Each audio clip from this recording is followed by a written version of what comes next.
Assalamualaikum warahmatullahi wabarakatuh. Bismillahirrahmanirrahim. Alhamdulillahi rabbil alamin. Wassalatu wassalamu ala asyrafil anbiya'i wal mursalin wa ala alihi wa sahbihi ajma'in. Rabbi shrah li sadri wa yassir li amri wahlul 'uqdatam min lisani yafqahu qawli. Amma ba'd.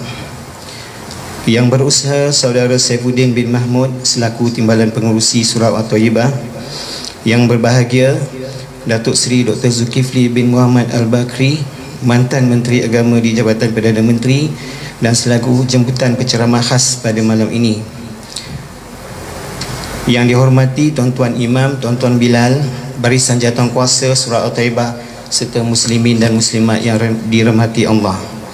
Alhamdulillah, dan marilah sama-sama kita merafak dan memanjat kesyukuran kepada Allah Subhanahu wa taala di atas limpah kurnianya, keizinannya dan kekuatan yang diberikan kepada kita, maka kita dapat sama-sama solat Isyak berjemaah, berkumpul dan beriktikaf di dalam majlis ilmu malam ini bagi mengimarahkan Surau At-Thayyibah sempena program ceramah khas.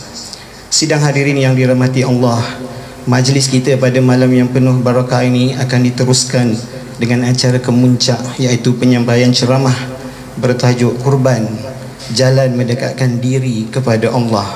Dengan penuh rasa hormat dan takzim, majlis menjemput dan mempersilakan Sahibus Samahah Datuk Seri Dr. Zulkifli Muhammad Al-Bakri untuk menyampaikan ceramah beliau. Dipersilakan.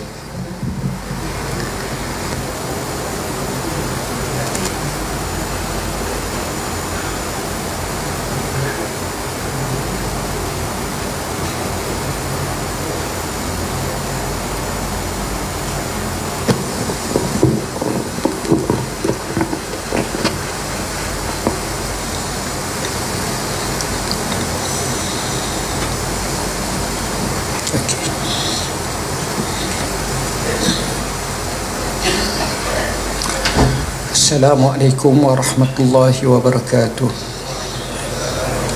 Ahmaduka Rabbi kama 'allamtana an nahmad, wa usalli wa usallimu ala khairi khalqika Muhammadin sallallahu alaihi wasallam. Asyhadu an la ilaha illallah wahdahu la syarika lah, wa asyhadu anna sayyidana Muhammadan abduhu wa rasuluh.